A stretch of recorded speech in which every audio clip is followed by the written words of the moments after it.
On a freezing night in Chicago, a homeless black man stood shivering at a bus stop, clutching a stack of soaked papers with a look of despair after dozens of failed job applications. Suddenly, a woman came running toward him in a thin business suit. She was trembling violently, rubbing her bare hands together in desperation. Without hesitation, the man took off his only coat and handed it to her. A small yet deeply compassionate act that he had no idea would change both of their lives forever. Before we continue, let us know where you're watching from. And don't forget to subscribe because tomorrow I have something special just for you.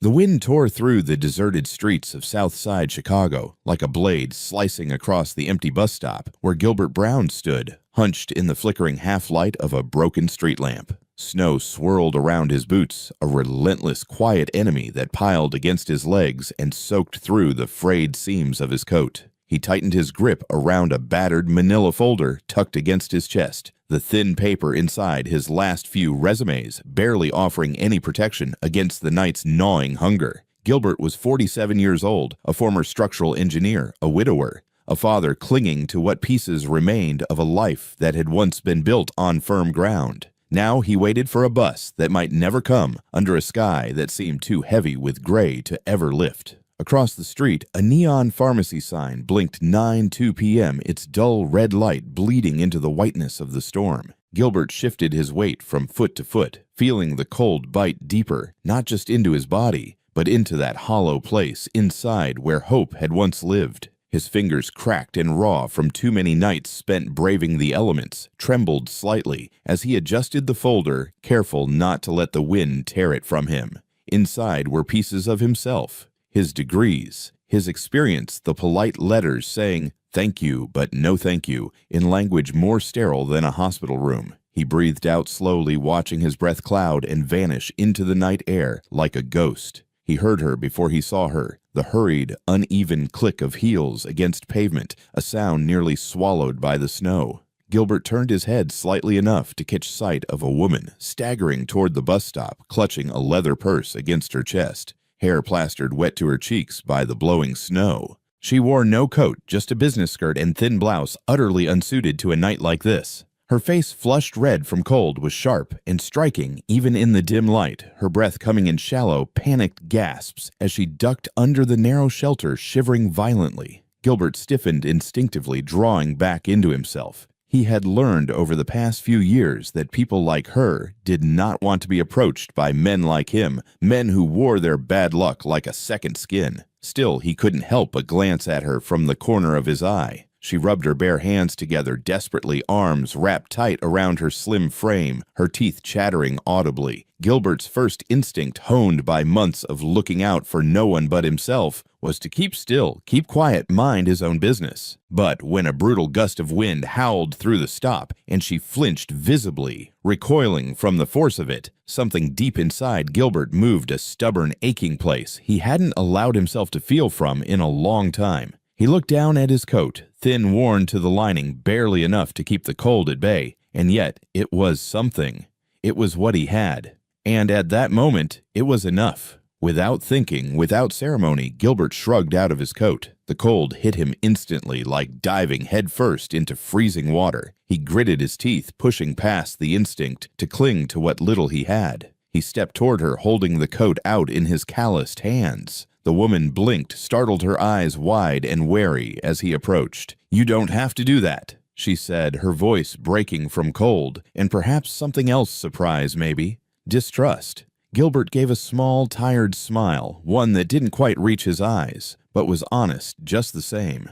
"I don't have much left to give," he said, simply, voice low and steady, "but this I can give." She hesitated, pride and desperation warring on her face. She opened her mouth to refuse again, then stopped because the wind came roaring back, and for a moment she looked so small and fragile standing there shivering in the storm that even stubbornness had to yield to survival. Still, Gilbert made the decision for her. Gently, without waiting for her permission, he draped the coat over her shoulders. It hung heavy and awkward on her, but she clutched it tight, pulling it around herself like armor. She looked up at him, her mouth forming words that her breath couldn't quite keep up with.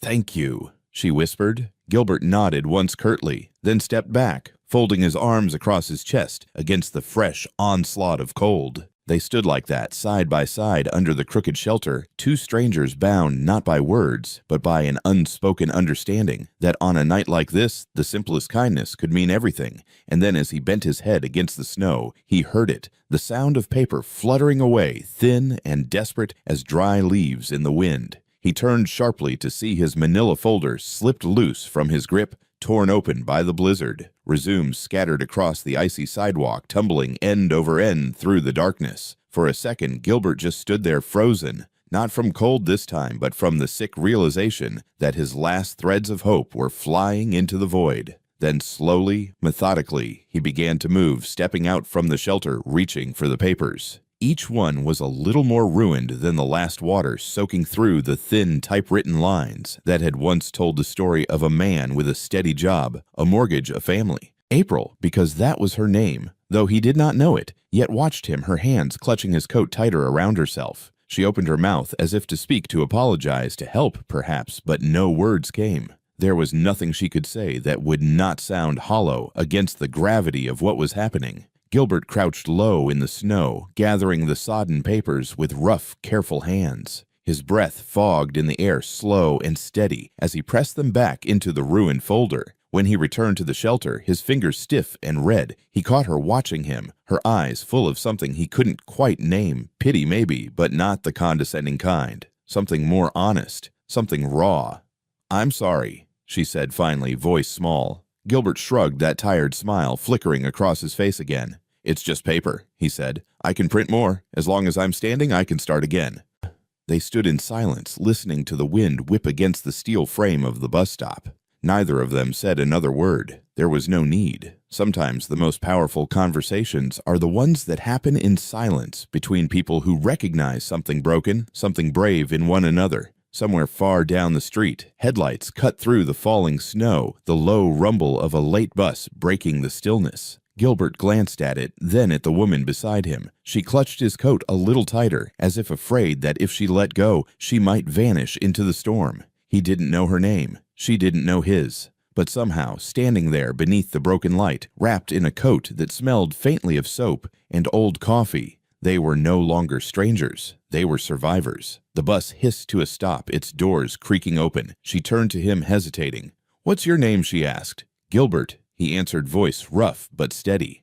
"I'm April," she said. He smiled again, softer this time. "Stay warm, April." She nodded, stepping onto the bus, then turning back one last time, the coat heavy on her shoulders. Their eyes met through the drifting snow. Something passed between them, something unseen but undeniable. As the bus pulled away, Gilbert stood alone at the stop, the snow piling around his boots, the ruined folder clutched under his arm. He shivered, but it was no longer only from the cold. It was from the small, quiet certainty that something had shifted in the universe, something that could not be undone. He looked up into the heavy gray sky, flakes melting against his lashes, and whispered to no one, "Maybe tomorrow." And then, gathering himself against the relentless winter, Gilbert Brown turned and walked into the night. The bus's red taillights vanished into the storm, swallowed by the thickening snow, leaving Gilbert Brown alone at the stop, the battered manila folder pressed protectively against his side. For a long moment he didn't move. The cold gnawed at him sharper now, without his coat slipping beneath his clothes, seeping into his bones. But he remained there, rooted, staring down the empty road, as if waiting for something more than a bus, something he couldn't name.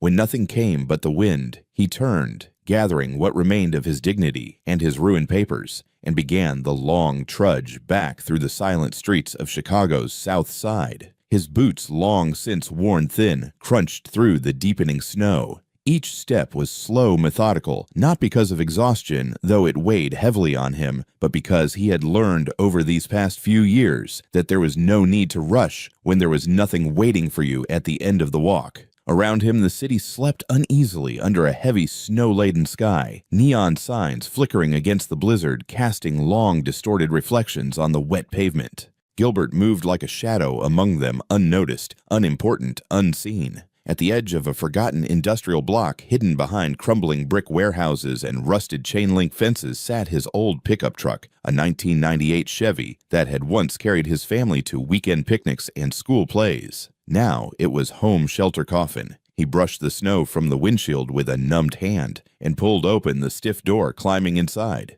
The interior was freezing, his breath misting instantly in the air. The blankets he kept on the seat were thin, the heater long dead, but he wrapped one around his shoulders anyway, if only for the comfort of the motion. From the glove box, he pulled a battered tin box, the latch sticking, before giving way with a reluctant pop. Inside were his treasures, a photograph of Lily still laughing at some unseen joke, her hair wild in the summer sun, and another of Hugo at 7, missing his 2 front teeth, his grin uncontainable. Gilbert traced the worn edges with a rough fingertip, the motion slow, reverent. These were his anchors, the proof that he had once built, more than buildings, that he had once built a life. The memories came unbidden, vivid, even against the encroaching fog of cold and fatigue. He saw himself hard hat, on blueprints rolled under his arm, walking into job sites with pride. He saw Lily standing in their tiny kitchen, dancing barefoot to an old radio while stirring a pot of chili. He saw Hugo wobbling on his first bike, looking back with shining eyes to make sure his dad was watching. They had been happy once. Not rich, but rich enough where it mattered, until the diagnosis shattered their world in one brutal sentence. Stage 4, unstoppable. Gilbert had left his job the day after they got the news. No hesitation, no regret. He spent 9 months caring for Lily, watching her fade, fighting battles with insurance companies by day and demons by night. The savings dried up, the house sold to cover debts, the car repossessed, but none of it mattered next to the way Lily's hand would squeeze his, even in her weakest moments. A silent thank you for staying. After she was gone, there was only Hugo and Gilbert, and a mountain of sorrow he couldn't climb. They moved from one cramped apartment to another, the spaces growing smaller and colder, the windows closer to the street. When Hugo's caseworker finally came citing unsafe conditions, Gilbert had been too tired to fight, too broken. He had signed the papers with a shaking hand, kissed his son's forehead, and whispered a promise he barely believed anymore. Just for now, buddy. Just for now. The wind rattled the truck like a giant hand shaking the frame, but Gilbert barely noticed. He tucked the photographs back into their tin resting place and pulled the blanket tighter. The memory of the woman at the bus stop drifted back unbidden, the way she had clutched his coat, the way her eyes wide with shock, and something like gratitude had met his for that one suspended moment. He hadn't given her the coat to earn anything. It hadn't even been a decision, not really. It was just what you did when you still had a piece of your soul left, even when it cost you. Maybe especially then. Not far away in the heart of the city's glittering towers, April Jones stood alone in her penthouse, the heavy silence pressing down on her like an invisible hand. She had shed her wet heels by the door, but hadn't yet moved beyond the foyer, still wrapped tightly in the rough, oversized coat Gilbert had given her. Her fingers, numb from more than cold, brushed against the worn fabric, tracing the seams and patches with an absent tenderness. She had grown used to silence over the years, learned to dress it up with white noise television music, the hum of busy schedules. But tonight, the silence was different. It was honest. It filled every corner of the high-ceilinged rooms with a hollowness she couldn't ignore. April drifted to the living room, sinking into the edge of the sleek leather couch, and reached into the coat's inner pocket, her fingers closing around something crinkled and soft. She pulled it out slowly, unfolding the worn paper to reveal a child's drawing, 2 stick figures standing under a crooked yellow sun labeled simply Daddy and Me, a red heart floating between them. At the bottom, scrawled in wobbly, innocent letters, the words, "I love you, Daddy Hugo." The world tilted. April pressed the paper to her chest, a sob catching in her throat. She bit down on it hard, forcing the sound back. She hadn't cried in years, hadn't dared, not since she was a little girl sitting on the cold stone steps of a church, one frozen night, alone and unwanted. Her mother gone, her father, a memory never spoken aloud. She had huddled there in the dark, too proud to cry for help, too scared to hope. She had been wearing a thin jacket that night, barely more than a sweater against the brutal Chicago wind. And then, out of the swirling darkness, he had come. Alan. An old man, his face lined with time and kindness, had spotted her there. He didn't ask questions, didn't demand explanations. He had simply shrugged off his own battered coat and draped it over her shoulders. She remembered the smell of its soap wood smoke, something grounding and real. He had sat down beside her without a word, sharing his warmth until the night gave way to morning. By then he was gone, vanished into the waking city, leaving behind only the coat and the first small ember of belief that maybe, just maybe, the world wasn't entirely cruel. That coat had stayed with her through years of foster homes, dorm rooms, and first apartments. It had been old and threadbare by the time she let it go, but it had done its work. It had shielded her not just from the cold, but from despair. Now, wrapped in another man's coat, feeling the same aching gratitude she hadn't felt since that long-ago night, April realized just how far she had traveled from that scared girl and how much of that journey had cost her pieces of herself she hadn't even noticed losing. She thought about Delbert then, about the carefully scheduled dinners, the polished smiles at company galas, the constant justifications for absence, for indifference, about how he had called her that evening, voice brisk and distracted, to tell her he couldn't make it to dinner, that an emergency board meeting had come up, that she should understand.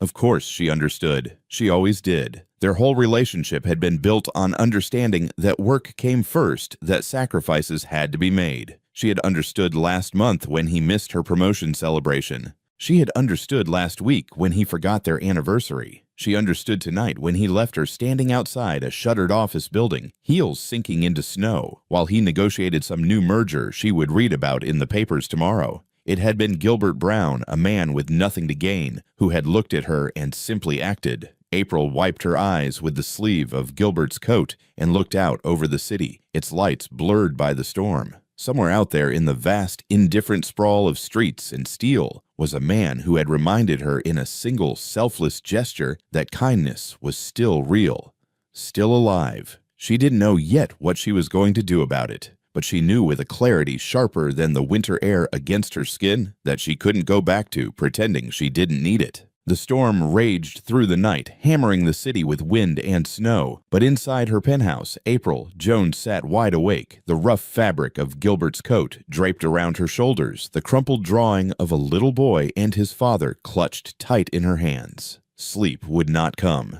It wasn't just the lingering cold from her time outside. It was the restless ache that had taken root somewhere deep inside her, a feeling she hadn't named in years, perhaps had forgotten how to name altogether. She sat by the window watching the whiteout consume the skyline, thinking not of board meetings or shareholder reports, but of a man she had barely met, a man who had seen her when no one else had bothered to look. When dawn broke, a thin, pale gray light seeping over the frozen city, April had already made up her mind. She rose, moving with the decisive calm she reserved for mergers and acquisitions, and dialed Amelia's number. Her assistant answered on the second ring, voice still groggy with sleep. "I need you to help me find someone," April said, her tone quiet but firm. There was a pause, a hesitation laced with the unspoken awareness that April never made such requests lightly. "Of course," Amelia replied, fully alert now. "Who are we looking for?" "I don't have much," April admitted. "His name is Gilbert. He was at the 45th and Halstead bus stop last night around 9. He gave me his coat." She hesitated, feeling suddenly foolish, but pressed on. "He's important." Amelia didn't ask for clarification, didn't press for explanations. That was why April trusted her. "I'll start pulling traffic camera footage and cross-reference bus schedules. Give me a few hours." "Thank you," April said, softer than she intended. The day unfolded slowly, painfully, as April sat through meetings she barely heard, answered emails she barely read. Her mind was elsewhere, drifting back to the image of Gilbert standing in the snow, shivering without his coat, clutching that battered folder to his chest, like it was all he had left in the world. She wondered what had driven a man like that, because it was obvious to her that he had once been someone with pride, with purpose, to such a place. And she wondered with a growing sense of urgency whether he still believed in anything at all. By mid-afternoon, Amelia called back. "I found him," she said, her voice low with the gravity of the discovery. "There's a 1998 Chevy truck parked behind an abandoned warehouse on South Racine. Matches the description you gave. He's been seen coming and going from there." April didn't hesitate. "Text me the address." "You want me to send someone with you?" "No," April said. This is personal." Bundled against the cold, April drove herself across the city, steering her black sedan through streets still heavy with last night's snowfall. The neighborhoods grew rougher the farther south she traveled. The storefronts shuttered graffiti creeping up cracked brick walls, sidewalks empty, but for the occasional figure huddled against the wind. She pulled up in front of the warehouse, engine idling, and spotted the truck immediately, a rusted, battered thing that sagged on its tires like an old workhorse ready to collapse. The windows were frosted over, but through the glass she could just make out a figure sitting hunched behind the wheel. For a moment doubt gnawed at her. What was she doing here, dressed in her tailored coat and leather boots, intruding into a life she barely understood? But then she thought of the drawing folded carefully on her nightstand, of the way Gilbert had looked at her, not as a burden, not as an opportunity, but simply as another human being in need, and she pushed the door open. The cold hit her like a slap, but she ignored it, picking her way carefully across the ice and snow until she stood beside the truck. She rapped lightly on the driver's side window. Inside, Gilbert stirred, his head snapped up, eyes blinking against the light confusion clouding his features. He wiped at the glass with the sleeve of his jacket peering out, and when he recognized her, the confusion deepened into wariness. April offered a small, uncertain smile. She could see the questions racing behind his guarded gaze. "Why are you here? What do you want from me?" She lifted her hand, slightly palms open, a universal gesture of peace. "Hi, Gilbert," she said, her breath misting in the air between them. "I hope I'm not disturbing you." He hesitated a moment longer, then leaned over to manually unlock the door. The handle creaked as she pulled it open, the interior of the truck releasing a gust of stale, cold air. Gilbert shifted uncomfortably in his seat, making space without knowing exactly why. "I wanted to say thank you," April said, properly. Gilbert shrugged his shoulders tight with discomfort. "No need. It was just a coat." "It wasn't," April said quietly, and something in her voice made him pause. They sat there a moment, the silence stretching, not uncomfortable, but dense with things unspoken. "I don't have much," Gilbert said finally, his voice low and rough. "I can't give you anything else." "I'm not here for anything else," April replied. "I'm here because I don't want to forget what it felt like standing there thinking no one would notice and having someone prove me wrong."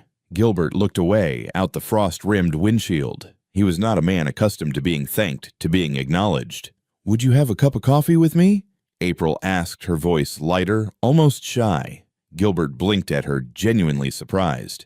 "I know a place just a few blocks from here," she added quickly. "Nothing fancy, but it's warm." For a long beat, Gilbert sat silent, weighing something invisible in the space between them. Then slowly he nodded. "Okay," he said, "but I'm buying.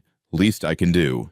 April smiled, and it wasn't the polished, professional smile she wore at corporate functions. It was smaller, softer, more real. "I'll allow it," she said. They drove separately, her sedan trailing his rattling pickup at a cautious distance. The diner was a relic from another era, a chrome and neon holdout against the sprawling decay of the neighborhood. Inside, the heat was stifling, and the coffee strong enough to peel paint. They took a booth near the back, Gilbert shrugging out of his jacket, April sliding into the seat opposite him. For a while, they simply sat nursing their coffees, the silence between them companionable rather than strained. April asked about Hugo, and Gilbert's face, normally so guarded, lit up in a way that made her chest ache. He spoke of his son with a pride that no amount of hardship had managed to extinguish. His words, simple, but laced with a quiet, stubborn hope. She told him in turn about her work, about the company she had built from scratch, about the long, lonely climb to the top. She didn't speak of Delbert. Some things she realized were better left unsaid when honesty mattered. They talked until the sky outside turned from gray to charcoal, until the waitress began wiping down counters with a look that clearly said she was ready to close up. April paid the check without argument, and together they stepped back into the frigid night. At the curb, they hesitated the moment, stretching between them like a taut wire. "Thank you," April said again, her voice thick with meaning. Gilbert dipped his head, a small, almost embarrassed gesture. "Anytime," he said, and for once the words didn't feel like an empty courtesy. They felt like a promise. They parted ways outside the little diner as the city's evening lights flickered on beneath the bruised sky. Gilbert trudging back toward his old truck, and April sliding into her sedan with the drawing of Hugo tucked carefully into her purse. Yet, long after they left the warmth of the diner behind, neither of them could shake the sense that something important had shifted between them, something delicate and unfinished, like the first fragile layer of ice forming on a winter pond. It was the beginning of something neither dared name, yet a silent acknowledgment carried in the way their eyes had met and held just a little too long before they went their separate ways. The next morning, after a restless night spent replaying every word of their conversation, April sat at her wide desk on the 35th floor of Infinity Group's headquarters, staring out at the sprawling city below. She had meetings, scheduled calls to return contracts waiting for her signature, but none of it seemed to matter the way it had just a few days ago. Her thoughts kept drifting back to Gilbert, his quiet dignity, his straightforward way of speaking, the unpolished honesty that felt more valuable than any polished pitch she had heard in boardrooms. On impulse, she pulled out her laptop and began piecing together fragments of Gilbert's past from public records, construction permits, old online listings. What she found humbled her. Before life had knocked him down, Gilbert Brown had built schools, libraries, low-income housing developments, places that didn't just stand tall on steel and concrete, but pulsed with life because they had been designed with care for the people who would use them. His name appeared on structural engineering certificates for community centers, clinics, and shelters across the city, places that still stood still, served. She scrolled through faded news articles and grainy photos, absorbing every detail. No fancy degrees from Ivy League schools, no glossy resumes, just the kind of hard-earned, quietly given experience that no piece of paper could ever truly capture. It was as if every project he had touched had been a small rebellion against a world that often forgot the ones who needed it most. She leaned back in her chair, the decision forming slowly but solidly in her mind. Gilbert didn't just deserve help, he deserved the opportunity to help others again, not because he needed saving, but because perhaps more than anyone else she had ever met, he knew how to build, not just walls and roofs, but hope.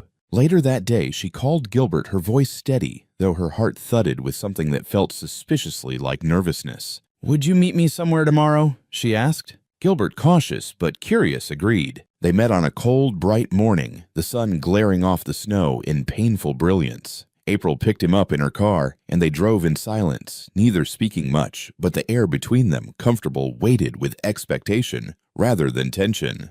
The car pulled up in front of a low brick building on the outskirts of the city, its paint peeling slightly, but the windows warm with light from within. A large wooden sign arched over the entrance, Allen's Place. Gilbert followed April inside the heavy door, creaking behind them. The scent of fresh coffee and old books wrapped around him instantly, along with something harder to define, a feeling of belonging, of safety. The walls inside were lined with colorful murals, handprints from children, framed photographs of families smiling in front of modest new homes, quotes about hope and kindness carefully lettered in bright paints. "This is Allen's Place," April said, her voice quiet but firm.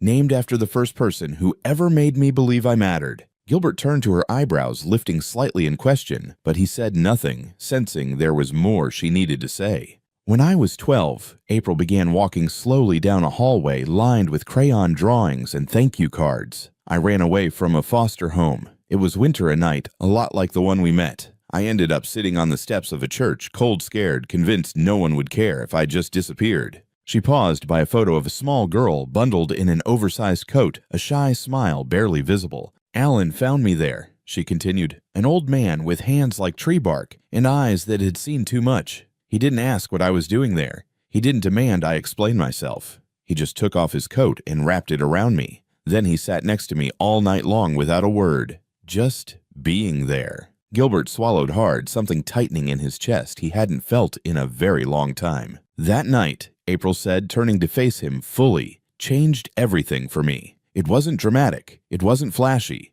It was just someone deciding I was worth noticing, worth sitting beside." She gestured around them. "I built this place to pass that gift forward," she said simply, "and now I need help." Gilbert stood very still, the weight of her words settling over him like fresh snow. He could see it now, the why behind the polished woman who had stood in the snow that night and accepted a stranger's coat without protest. The scars she carried weren't visible, but they were there, stitched carefully beneath her confidence, her success. April took a breath, steadying herself. "I looked into your background," she admitted. "I know about the projects you built, the schools, the clinics, the housing developments. I know what you're capable of, and I know that people like you, people who build with more than their hands, who build with their hearts, are rare." Gilbert dropped his gaze, embarrassed but strangely touched. I'm expanding Allen's place, April continued. We're adding a new wing, more housing units, a new learning center. I need someone who understands what these places mean to the people who live in them.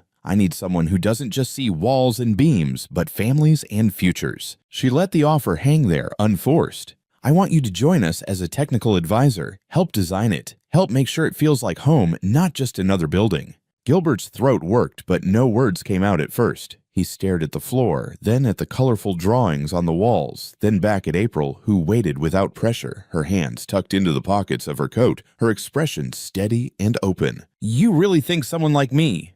He started, then shook his head. I think someone like you, April said firmly, is exactly who we need. The silence stretched again, but this time it was different. It was a silence filled with possibilities, not doubts. Finally, Gilbert nodded once short and sharp.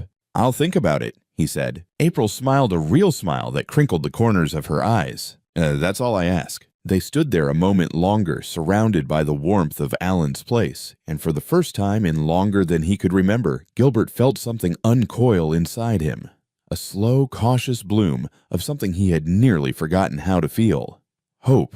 The decision to accept April's offer had not come lightly to Gilbert Brown. All night he had lain awake in the cab of his battered truck, staring at the frost-crusted ceiling, wrestling with fears he hadn't known he still carried. But when dawn's cold light slipped through the cracked windshield, he realized that maybe it was time at last to stop letting fear decide who he was. So he rose, brushed the snow from his shoulders, tucked the photograph of Lily and Hugo into his jacket, and made his way toward Allen's place, carrying with him nothing but a lifetime of hard-earned knowledge and the quiet, battered dignity that no storm had managed to strip from him yet. The first day at Allen's place was a blur of new names, blueprints spread across long tables, project plans pinned to corkboards, and technical discussions that buzzed with the clipped efficiency of people used to moving fast and expecting results. Gilbert listened more than he spoke, absorbing the rhythm of the team, the cadence of their concerns, the urgent tempo of schedules and deadlines. His new title, Construction Technical Advisor, felt almost too grand to him, but he wore it lightly conscious that he was there to work to earn his place, not to parade it. Yet from the moment he set foot into the shared workspace, Gilbert could feel the invisible currents swirling around him, the glances that slid away too quickly when he turned his head, the careful politeness that somehow managed to be colder than open hostility, the way conversations paused just a beat too long when he joined a circle, only to resume in tones slightly too forced, slightly too bright. It wasn't overt. No one said anything cruel, at least not where he could hear it clearly. It was the small things, the almost invisible signals of a room quietly questioning his right to be there. Gilbert recognized it instantly, not because he was paranoid, but because he had lived long enough to know that prejudice rarely shouted anymore. It whispered. It lingered in the corners of boardrooms and break rooms, cloaked itself in words like concern and professionalism and fit. More than once, he caught snatches of conversations not meant for his ears. Crazy right special treatment because he gave the boss a jacket. I had to grind through 3 interviews just to get an unpaid internship here. I mean, no offense, but look at him. No degree from Stanford, no MBA, nothing. And you know, they love to make it about charity cases now. The unspoken they curled like smoke between the words, heavy with meaning, that needed no further explanation. Gilbert didn't flinch. He didn't respond. He didn't give them the satisfaction of seeing whether their words found their mark. Instead, he focused on the work, the feel of blueprints under his fingers, the precision of measurements, the quiet, relentless satisfaction of solving real problems with his mind and hands. He reviewed design proposals, pointed out practical improvements, suggested cost-saving materials that didn't sacrifice warmth or dignity. His comments were simple, direct, always offered with respect. Some ignored him. Some nodded without really listening. But just a few paused, considered, made notes in the margins of their plans. April had made it clear from the beginning he wasn't there to make friends. He was there to build something that mattered. So he did. Still, some days were harder than others. There were afternoons when the weight of it all, the whispered doubts, the polite exclusion, the subtle questions etched into every sidelong glance pressed against Gilbert's ribs until he thought he might break. He knew what some of them saw when they looked at him. A black man past his prime, wearing second-hand boots and carrying no diploma. They respected a man who had no business walking the polished floors of Infinity's project offices. They saw an anomaly, a mistake, a curiosity brought in under the shield of April's favor. But they did not see Lily's hand in his, nor Hugo's laughter bouncing off the beams of houses he had once built. They did not see the long nights he had spent studying structural codes by the dim light of a shelter's common room, nor the mornings he had shaved in gas station bathrooms before walking into interviews where no one ever bothered to learn his name. They did not see a man who had lost everything and still chosen again and again to be kind. April saw it. That was enough. Still, by the end of his first week, there came a moment when Gilbert nearly walked away. It was late, most of the team already gone, the hallways quiet, except for the low hum of the cleaning crews. Gilbert sat at a drafting table, double-checking load-bearing calculations for a wing of Allen's place designed to house families with young children. As he worked, he overheard two junior architects outside the open doorway, voices too careless, too certain he wasn't paying attention. I mean, he's a nice guy, I guess, but let's be real. If it were any of us, we'd have to submit portfolios, references, go through rounds of interviews. He just walks in off the street and gets a title. Yeah, well. The other laughed quietly. Maybe I should go live in my car for a few years. Apparently, that's the new fast track to a promotion. The words weren't shouted. They didn't need to be. Gilbert stared down at the numbers on the page, the lines blurring for a moment. A deep, familiar ache twisted in his chest. Not just anger, though there was that, but an old, bitter cousin to it, weariness. He thought of the truck parked under a cracked streetlight 2 miles away, of the worn blanket waiting there, like an old friend of the way silence had wrapped around him for so many years that sometimes he almost mistook it for safety. Maybe they were right. Maybe he didn't belong here. He gathered his things slowly, methodically, preparing to slip out, to disappear, the way he had learned to do so well. But before he could leave, a quiet knock sounded at the doorframe. April stood there, a cardboard coffee cup in each hand, her expression unreadable. "Late night?" she asked, casually, stepping inside without waiting for an invitation. Gilbert hesitated, then nodded once. April set one cup down in front of him, took the chair opposite, and leaned forward, resting her elbows on the table. She didn't speak for a long moment, letting the hum of the fluorescent lights and the distant rumble of the city fill the silence. Finally, she said, "You know, when I started this company, no one thought I belonged either." Gilbert blinked, caught off guard. April smiled faintly without bitterness. "Young, female, no pedigree, no powerful family name. Just me and a stupid idea that maybe success didn't have to come at the cost of decency." She sipped her coffee, then set it down carefully.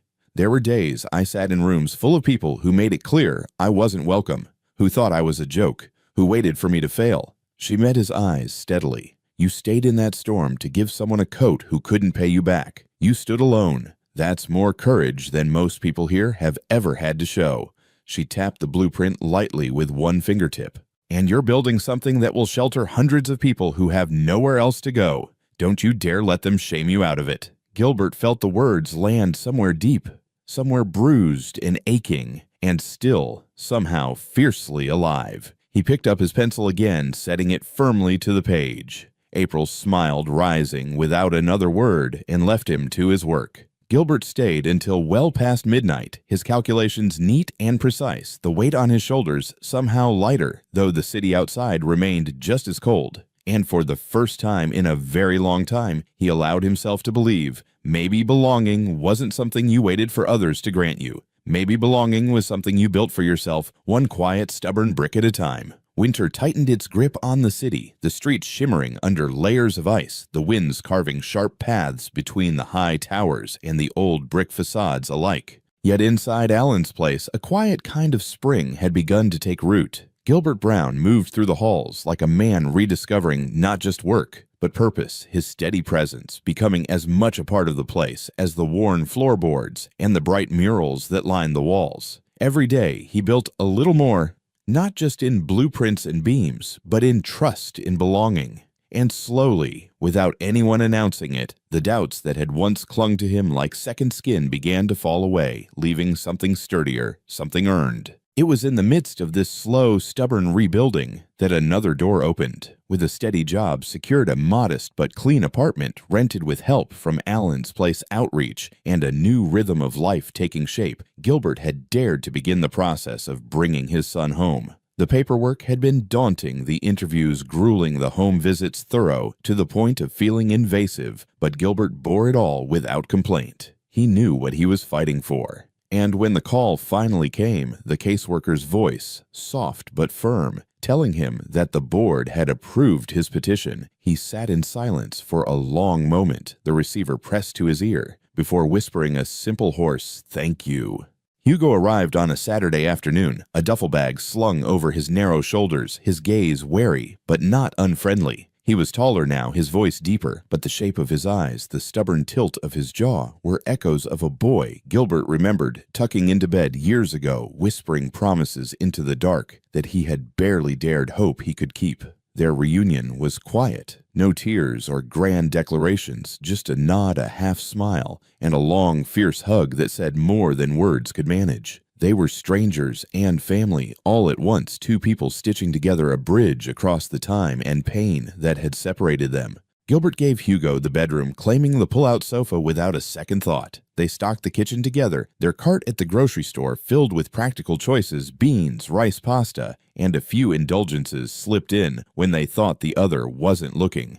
The apartment was small and worn, the radiator clanking with a life of its own, but it was theirs. At night, they ate together at the little table, knees bumping under the scarred wood, sharing stories and fits, and starts building a new language between them. It was not easy, not seamless, but it was real, and real was more than enough. It was during one of these evenings, after a dinner of overcooked spaghetti and garlic bread, toasted a little too dark, that Gilbert found himself inviting April to join them. He wasn't sure why at first, maybe because he wanted to thank her, maybe because he wanted her to see the life she had quietly helped rebuild, or maybe because deep down he wanted to see how her laughter might sound in the small kitchen he was beginning to call home. April accepted without hesitation, arriving with a bakery box in hand and a bottle of inexpensive red wine tucked under her arm. She wore jeans and a soft sweater, her hair pulled back simply. And when she stepped into the apartment, bringing with her a gust of cold air and the faint scent of vanilla, it felt less like an intrusion and more like the missing piece of a puzzle sliding into place. Dinner was noisy, awkward, and perfect in its imperfection. Hugo, initially reserved, warmed quickly to April's easy conversation, her genuine interest, her ready laughter. Gilbert watched them, a quiet warmth blooming in his chest, careful not to let it show too much. He knew his place. April was engaged, her life entangled with another man's dreams, another man's expectations. He had no right to the flicker of hope he felt when she smiled across the table, no right to the way his heart tightened when she praised the meal, her eyes crinkling at the corners. For her part, April was careful too. She laughed and talked and asked Hugo about school, about sports, about the music he liked, but she kept a polite distance from Gilbert, as if sensing that anything more would be dangerous, unfair. Yet even with all her carefulness, she could not entirely shield herself from the feelings stirring inside her. Watching Gilbert joke quietly with his son, seeing the way he listened, truly listened to every word Hugo spoke, April felt a longing so deep, so visceral, it left her breathless. It was this, the messy, unvarnished, beautiful reality of family, of belonging, of coming home to something and someone that asked nothing more of you than your presence. She realized with a kind of quiet shock that she had never had this. Not really. Her life with Delbert was a well-oiled machine, sleek and efficient, all polished surfaces and calculated affection. They had plans, investments, strategies. But there were no burnt garlic breads, no off-key jokes about algebra homework, no spontaneous smiles caught across a battered kitchen table. There was no room for mistakes, for messy, glorious imperfection. And standing there, plate in hand, watching Hugo lean against his father's shoulder, laughing at some shared joke, April knew she would trade every glossy photograph, every magazine cover interview, every gala award for the chance to belong to a moment like this. But she said nothing. She smiled. She laughed when appropriate. She helped clear the dishes and praised Hugo's choice of dessert. When it was time to leave, she pulled on her coat, hugged Hugo goodbye, and thanked Gilbert warmly, sincerely. No lingering glances, no accidental touches, no whispered admissions. She kept her heart carefully tucked away, where it could not betray her, where it could not reach for something she had no right to claim. At the door, there was a pause, a space so brief it might have gone unnoticed by anyone not standing within it. Their eyes met, and in that moment 1,000 words passed between them. Gratitude, longing, caution, hope, and something deeper. Something neither dared name, yet something that burned quietly, beneath the surface like embers waiting for a spark. Gilbert nodded a small, respectful gesture that spoke of all the things he could not say. April returned the nod, her hand tightening briefly on the doorknob. Then she was gone, her footsteps fading down the hall, leaving behind a silence that was not empty, but full, brimming with possibilities too fragile yet to touch. Inside, Gilbert closed the door gently, resting his forehead against the cool wood for a moment, breathing in the lingering scent of vanilla and cinnamon, and the faintest trace of something sweeter still, hope. He would not rush this. He would not tarnish what was unfolding with impatience or selfishness. Some things were too precious to grasp too quickly. Some things needed to be built with the same care and patience as the walls he now spent his days raising layer by layer, brick by brick, until they could shelter a future worth believing in. And so, in the small apartment, warmed by the laughter of a boy who had come home, and the presence of a woman who unknowingly had begun to light the dark corners of his heart, Gilbert waited. The night after the dinner at Gilbert's apartment, April Jones sat alone in her penthouse, the lights of the city sprawling beneath her like a glittering sea. She no longer wanted to sail. The apartment was immaculate, each piece of furniture chosen for style and function, each surface gleaming under soft recessed lighting, each room a testament to success, carefully constructed and impeccably maintained. Yet tonight, for the first time in longer than she cared to admit, April saw it all for what it was: sterile, impersonal, hollow. She wandered from room to room, her heels clicking softly against the hardwood floors, her hands trailing over the smooth, cold surfaces of marble countertops and glass tables, and felt a profound emptiness echo back at her from every polished surface. She thought of the cramped kitchen in Gilbert's apartment, the laughter that had bounced off the scuffed walls, the easy, unforced warmth that had filled the small space more completely than any amount of designer decor ever could. She thought of Hugo's shy smile, of Gilbert's quiet pride, of the way the three of them had moved around each other with a kind of natural, unstudied grace that spoke of belonging, of being seen and accepted without needing to prove anything. And she realized with a pang so sharp it left her breathless that she had never truly had that, not with Delbert, not in any of the carefully curated relationships that had marked her adult life. What she had built was impressive, certainly. But somewhere along the way, she had forgotten how to build something that mattered. She pushed the thoughts away, or tried to focusing instead on the evening ahead. Delbert had arranged for dinner, a rare break in his increasingly relentless schedule of meetings, mergers, and conference calls. He had texted her the address earlier, a new restaurant downtown renowned for its exclusivity and minimalist approach to fine dining. April changed into a sleek black dress, applied her makeup with mechanical precision, and descended into the night, telling herself that the hollow feeling would dissipate once she was back in the world she had fought so hard to belong to. The restaurant was beautiful in the way that expensive things often are, muted, lighting pristine white tablecloths, an air of hushed reverence more fitting for a museum than a place meant for sharing meals.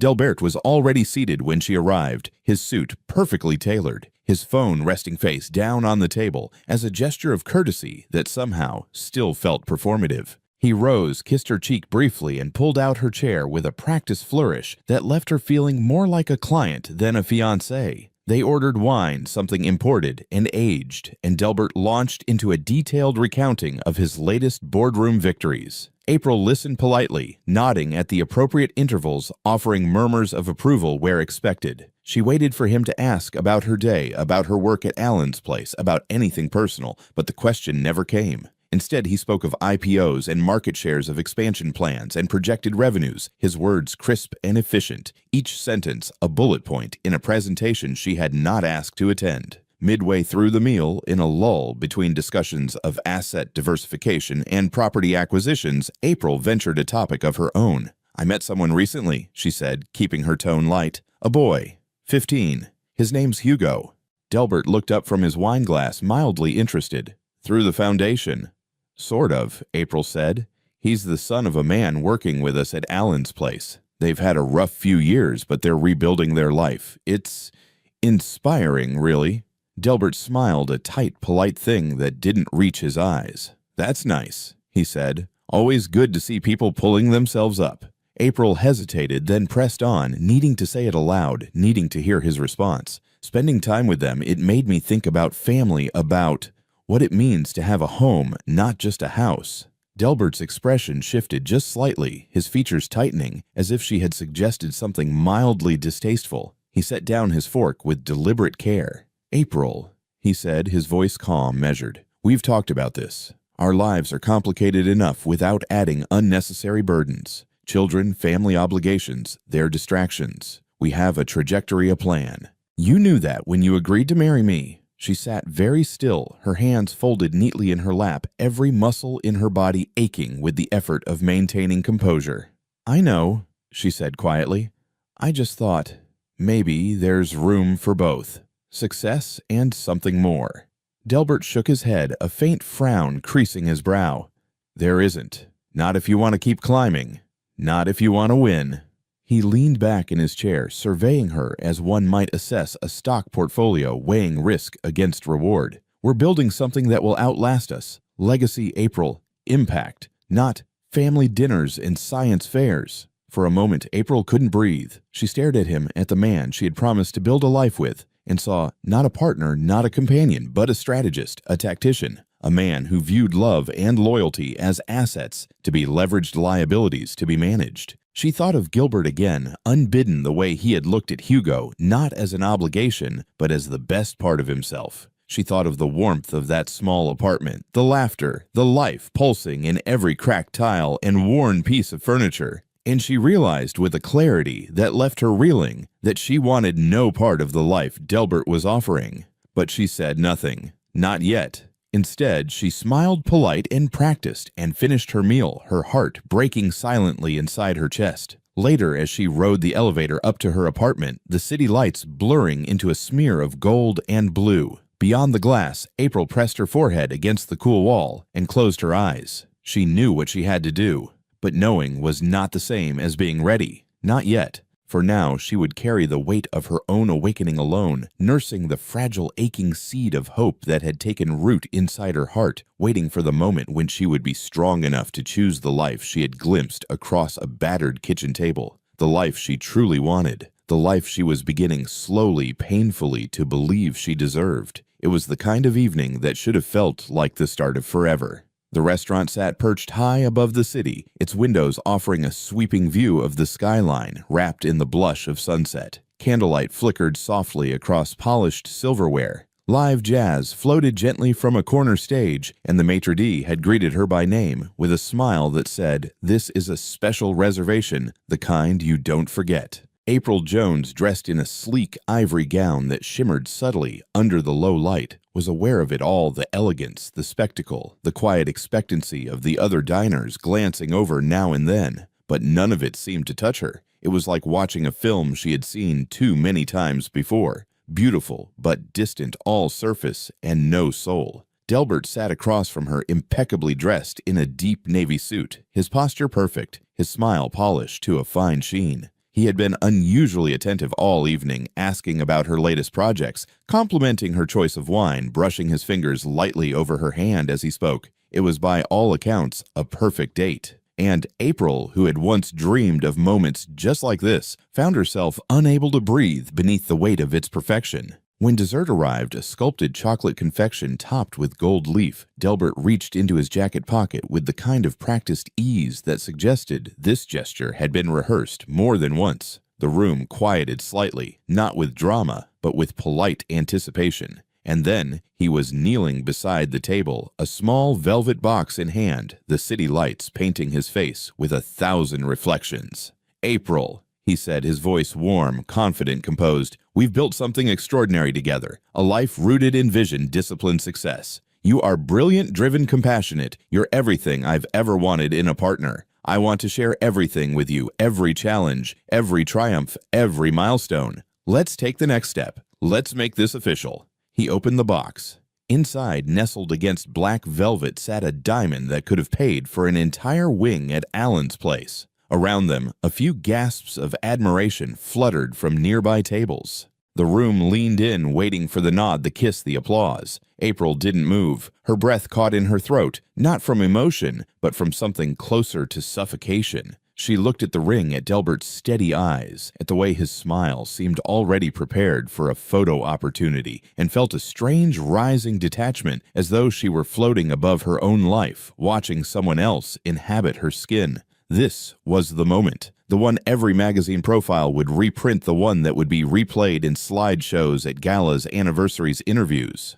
But as the seconds ticked by, a deep and certain stillness settled in her chest. She thought of Gilbert not as a replacement, not as some romantic foil, but as a counterpoint. She thought of the rough warmth in his voice when he spoke to Hugo, the way his eyes crinkled with quiet joy when something simple went right, the way he listened, truly listened, without needing to prove anything in return. She thought of the way he had given her his coat that night, not knowing her name or her wealth, only that she was cold. And she thought of Hugo's laughter, the way it had filled that small apartment like music no orchestra could match. None of that existed in Delbert's world. Not because he was cruel, but because he simply didn't believe in it. To him, love was a construct, efficient, useful, logical. It had its place like a well-written contract, but it had no mystery, no mess, no room for broken edges and second chances. April looked at the ring again, and then gently she placed her hand over the box, closing it. Delbert's smile faltered. "Del," she said quietly, her voice steady, almost too calm, "you're offering me everything I thought I wanted, but not what I need." A hush fell over the table. Delbert's expression shifted not to anger, not yet, but to something harder. Calculation. Control slipping through fingers used to holding tight. "I don't understand," he said, carefully, like someone trying not to tip a glass of wine. "We're a team. We have everything lined up, the properties, the launch, the timeline." This was the next logical step. April nodded slowly. "And that's exactly the problem. It's all logical. But I'm not in this anymore. Not in the way you are." He leaned back slightly, his jaw tight. "Is there someone else?" She hesitated, then shook her head. "There's something else," she said. "A life that feels like life. A version of me that remembers how to laugh without thinking about the next quarterly review." Delbert's face hardened. "You're walking away from everything we've built." "I'm walking toward something I forgot I deserved," she replied softly. For a moment, silence held them both thick and fragile. Then Delbert stood, slipping the box back into his pocket, his movements sharp, now mechanical. "You'll regret this," he said, not cruelly, not even with venom, just with the cold certainty of a man who had always assumed he knew how stories were supposed to end. April didn't respond. She simply rose, retrieved her coat, and walked out of the restaurant without looking back. Outside, the night was cold and bracing. The wind tore through the streets, tugging at her coat, biting at her cheeks. But it felt cleaner somehow, like stepping out of a sealed room into air that carried the scent of something new. She didn't know what would come next. She wasn't thinking about Gilbert, not directly, and she certainly wasn't crafting fantasies of what might be. All she knew was that she had finally listened to the quiet voice that had been whispering inside her since that night at the bus stop. The voice that said, "This isn't home. This isn't who you are. This isn't love." She walked for blocks, not toward anything specific, just away from what no longer fit. The streetlights flickered above her like soft beacons, and somewhere in the distance, a saxophone played a mournful, wandering tune that matched the rhythm of her heart. When she finally reached her building, she stood in the lobby, a long moment, looking at her reflection in the gleaming marble floor. The woman staring back at her looked the same, but inside, something had shifted, something had realigned. 3 days passed before April returned to Allen's place. She hadn't planned for it to take that long, but after walking out of the restaurant that night, past Delbert's stunned expression and the silent spectators, she needed to sit with herself. Not to mourn what she'd left behind. She knew now that nothing real had been lost, but to be sure that what pulled her forward wasn't just relief or loneliness or rebellion. She wanted clarity. She owed that not just to herself, but to the man whose quiet generosity had cracked her armor and reminded her what love might look like when it wasn't dressed in ambition. It was early morning when she arrived. The halls of the community center were quiet, still filled only with the soft hum of radiators and the occasional echo of a voice from the front desk. She wasn't wearing heels or a suit, just a soft gray sweater jeans and boots that crunched slightly against the grit near the entrance. In her arms she carried the coat, not in a bag, not folded away like a debt to be returned. She held it like something sacred, like a page in a book she had finally understood. Gilbert was in the workshop, head bent over a set of insulation samples, comparing density ratings on a clipboard. When she appeared in the doorway, he looked up slowly, not startled, just still. He set the clipboard down carefully and straightened. Their eyes met in a quiet that felt fuller than words. For a moment, neither of them spoke. April stepped inside, holding the coat against her chest, like it might still carry the warmth of that night. "I said no to him," she said softly. "Not because of you. Because I finally remembered who I am." Gilbert nodded, once the movement barely perceptible. He didn't ask questions. He didn't offer congratulations or comfort. He just stood there, grounded and steady, as if he had known somehow that she would find her way here in her own time. "I wanted to give this back," April said, offering the coat forward. "Not because I don't want it anymore, but because I want to carry it differently now. Not as something I needed, but as something I choose to remember." Gilbert took the coat, his fingers brushing hers, only for a second long enough to feel the tremor, the sincerity, the weight behind what she had said. "You're not just remembering," he said, his voice low and even. "You're rebuilding." She smiled, then not the poised public smile she wore in boardrooms or at benefit dinners, but something smaller, more vulnerable. "I hope so." And that was enough for now. What followed wasn't a grand reunion or a dramatic declaration. There were no sudden embraces, no promises carved in stone. April didn't move in. Gilbert didn't rush to change his schedule. They didn't label what was happening between them. Instead, they began to see each other not every hour, not always alone, but often in small moments that began to stitch themselves into something whole. They started having lunch together at the little cafe across from the center, seated at a corner table, with creaky chairs and excellent grilled cheese. Sometimes they talked about Hugo, sometimes about floor plans, sometimes about nothing at all. Their conversations meandered like gentle rivers, unhurried, unforced, and yet they always seemed to land somewhere meaningful. Hugo noticed first. He wasn't a child anymore, but he had a teenager's radar for unspoken truths. One afternoon after April had dropped by with fresh bagels and a new book for the community reading shelf, Hugo cornered his dad in the kitchen. "You smile more when she's around," he said simply, spooning peanut butter onto toast. Gilbert raised an eyebrow. "Do I?" Hugo shrugged. "You laugh at stuff that isn't even funny." Gilbert smiled, a little embarrassed. "She's easy to talk to." "Yeah," Hugo said, and there was something thoughtful in the way he said it, like he was giving permission, without needing to say the words. A week later, the three of them went to the botanical gardens on a whim. It wasn't planned, just a warm Saturday, a clear sky, and the need to be somewhere that felt like spring in the middle of winter. They walked through the glass-domed greenhouses together, marveling at orchids and towering ferns, laughing over Hugo's exaggerated impressions of tour guides. Gilbert and April stayed close but never touched, yet somehow their nearness spoke louder than proximity ever could. Later, as the sun dipped low and they sat on a bench sharing warm pretzels and watching kids feed ducks in the pond, Hugo turned to April with a shy grin. "I wish you could come to dinner more," he said. "It feels better when you're there." April blinked, caught off guard. "That's sweet of you." "No, I mean it," Hugo continued. "It's like, more like home."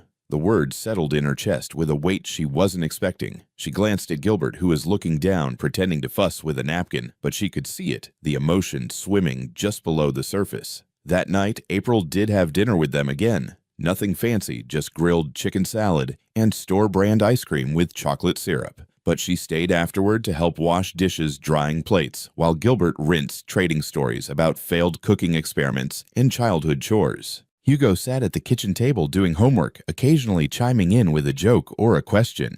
It wasn't special, and yet it was. They were becoming something. Not quite a couple, not yet a family, but something. Gilbert, for his part, remained careful. Not distant, never that, but thoughtful, measured, as though he understood how fragile this was, how much it mattered to move slowly, to let trust and comfort grow in real time. He didn't reach for her hand when they walked. He didn't lean in when they stood close, but he listened. He remembered details. He laughed with her, not at her. And every now and then, when he thought she wasn't looking, he would smile in that quiet way that made her feel completely, utterly seen. April didn't need declarations. She didn't need fanfare. What she needed was what Gilbert gave her: consistency, honesty, a place where she could set down her armor and simply be. She found herself opening up in ways she hadn't in years, talking about her past, her fears, the pressure to be everything for everyone. And Gilbert, in his quiet strength, never tried to fix her. He just listened, as if that in itself was enough. The days that followed were quieter, gentler, as if life had slipped into a new rhythm, unspoken, but understood. There was no dramatic shift, no big announcements or labels suddenly pinned to feelings. Instead, there was presence. April showed up sometimes with breakfast, sometimes with a new idea for a reading nook at Alan's place, sometimes with nothing but a quiet smile, and Gilbert let her in, not just into his home, but into the growing space of his days. The space that for so long had been carved only for survival now had room for coffee cups and shared silence, for 3 sets of shoes at the door instead of 2, for the soft sound of April's voice humming while drying dishes she hadn't been asked to touch. Gilbert hadn't known how much he needed it. He'd spent so long carrying the weight of the world in fragments, always holding it together, just enough for Hugo's sake, that when the weight began to lift, he didn't trust it at first. He kept expecting the sky to fall again. But each morning that passed without crisis, each evening that ended with warmth instead of worry, chipped away at his fear. It wasn't that the past had disappeared. The ache of losing Lily still lived in him, quiet and steady, but it had softened somehow, like a bruise finally healing beneath the skin. And in its place, something new was growing. Something scarier, perhaps, because it was unfamiliar, but also something worth leaning into. April didn't push. That was what made it possible. She never asked him to be more than he was in that moment. She didn't speak of the future in grand sweeping terms. She didn't try to define what they were. She simply met him where he stood every time, with grace, with patience, with a steadiness that mirrored his own. When they spoke of their pasts, it wasn't to compare pain, but to share understanding. One night, as they sat on the couch with mugs of chamomile tea and the soft murmur of the television in the background, April told him about the foster homes, the well-meaning strangers, the ache of waiting for someone to come back and realizing no one ever would. She didn't cry, and neither did he. But their hands found each other on the couch cushion between them, and they stayed there, held quiet, real. He told her about Lily in the same way, not as a wound, but as a woman who had mattered, who had taught him how to love, how to stay, how to keep showing up, even when the world gave you every reason not to. He didn't speak of her as someone to be mourned endlessly, but as someone whose memory could walk beside them without shadowing everything else. April listened not with jealousy or distance, but with the kind of compassion that asked nothing except the truth. It made Gilbert feel safer than he ever had before. Not long after April brought up the idea of a different apartment. It wasn't framed as a gift or a solution, just a thought. Something closer to Alan's place, something with more space. Something that felt less temporary, less like transition, and more like a beginning. Gilbert paused when she said it, not out of pride, but reflex. He had trained himself not to need more than the bare minimum, but the look in her eyes was not one of pity. It was hope, practical hope rooted in love that respected boundaries and still made room to grow. Think of it as a foundation, she said, her voice light but honest. Not a handout. Gilbert said he'd consider it, and within a week, he signed the lease on a 2-bedroom apartment just 5 blocks from the community center. It wasn't fancy, but it had wide windows that let in the morning sun and a little porch where Hugo could sit and read or play music. They painted the living room themselves with mismatched rollers and a color that looked different in every light, but felt right anyway. April helped them move in, but she didn't stay. Not yet. She understood that some spaces needed to belong to the two of them, first father and son, before she could belong too. But she did come for dinner. She came with homemade chili and cornbread wrapped in cloth. She came with board games and books and quiet stories about her week. And each time she left, Hugo would say, "You don't have to go, you know." And she'd smile, ruffle his hair, and say, "Maybe next time." It was Hugo in the end who said it first. They were sitting around the table one Sunday night, the remains of dinner scattered between them, empty bowls, crumbs, laughter hanging in the air like a warm blanket. Gilbert had just made a terrible pun. April groaned dramatically and Hugo rolled his eyes, then smiled at them both with a quiet kind of certainty. "I'm glad we're all together again," he said simply. "It feels like a family now." The room went still for a moment, not because anyone was shocked, but because the truth of it landed with such gentle weight. Gilbert looked at April. April looked at Hugo, and something unspoken passed between them all, something fragile and beautiful and whole. Later that evening, after Hugo had gone to bed, Gilbert and April stood by the kitchen window, looking out over the quiet street, the hum of the heater, the only sound between them. "I've never really called anything home before," April said softly. Gilbert turned to her, his voice low.